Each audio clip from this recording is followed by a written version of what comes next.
PPATK bantah Panji Gumilang soal blokir rekening operasional Al Zaitun. Tetap ada penarikan ratusan miliaran. Kita di kampus itu nggak bisa kita berhubungan dengan yang di luar kampus atau mau tahu. Kita hanya tahu teman-teman kita aja atau yang di bawah kita gitu. Itu pada waktu itu seperti itu. Saya dapat bocoran juga, ini ada istilah Japrem. Jadi ada petugas intelijen tuh dapat jatah dari yayasan-yayasan itu.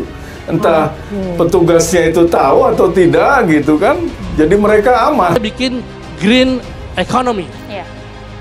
Ketika Indonesia beras itu impor, mereka menganggap bahwa mereka punya ketahanan pangan yang lebih dari cukup.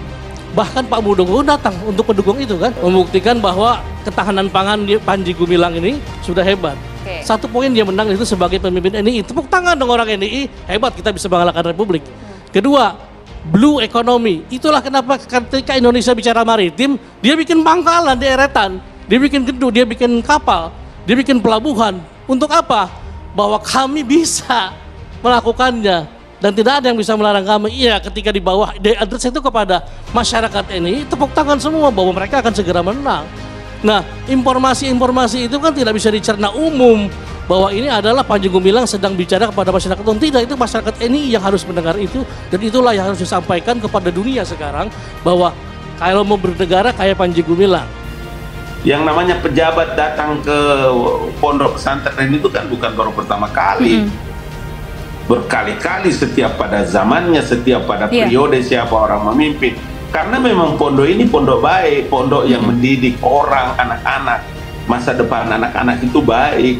Pesantren yang begitu besar, maju, umat mempercayakan uangnya untuk bisa membantu mendirikan pondok pesantren begitu hebat dan besar. Jadi tidak apa-apa kan?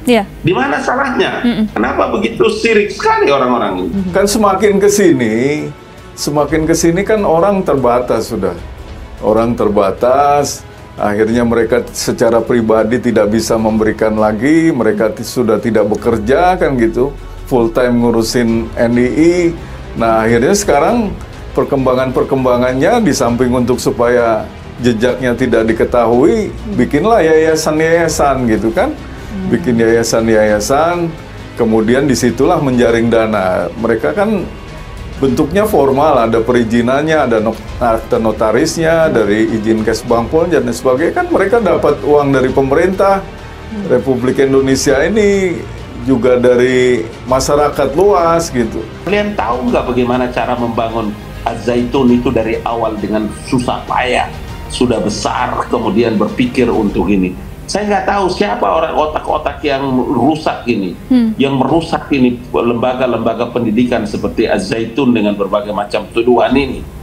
Jadi kalau mau ambil itu barang, ambil saja, nggak usah banyak nuduh orang di belakang lah, di samping lah, kirim nenek moyangmu semua itu. Bilang, saya ini bekas pesantren dan pernah memimpin pondok pesantren, jadi saya mengerti bagaimana susahnya cara orang mengelola pondok pesantren itu. Nggak usah nuduh-nuduh lagi presiden di belakang, istana, pemerintah, Pak Muldoko dan macam-macam. Makan itu, kalau kamu ambil itu Al Zaitun, ambil aja, nggak usah banyak nuduh-nuduh orang. Sekarang itu gerakannya sudah seperti di terminal. Apa namanya, yang ditanya itu hanya setoran aja. Kamu dapat berapa sekarang gitu aja. Nggak ditanya dakwah bagaimana, enggak. Kepala Pusat Pelaporan dan Analisis Transaksi Keuangan atau PPATK, Ivan Yustiavandana, membantah pernyataan pendiri pesantren Al Zaitun, Panji Gumilang, yang mengatakan semua rekeningnya diblokir PPATK. Panji mengklaim semua rekening diblokir PPATK sehingga Al Zaitun tidak bisa mengelola kegiatan operasional. Statement PG bahwa semua rekening diblokir dan Al Zaitun tidak bisa mengelola kegiatannya adalah tidak benar, kata Ivan Yustiavandana saat dihubungi Senin 17 Juli 2023. Ivan mengatakan rekening operasional Al Zaitun masih bisa dipakai, bahkan ia mengatakan PPATK mencatat di rekening operasional tersebut dilakukan penarikan dalam jumlah besar hampir setiap hari melebihi estimasi biaya kebutuhan operasional harian atau bulanan. Ratusan miliar yang ditarik, kita tidak tahu apakah dipakai untuk operasional atau untuk hal lain, kata Ivan. Sebelumnya PPATK memblokir ratusan rekening milik Panji Gumilang. Berdasarkan penelusuran, PPATK Panji Gumilang memiliki total transaksi sekitar 15 triliun lebih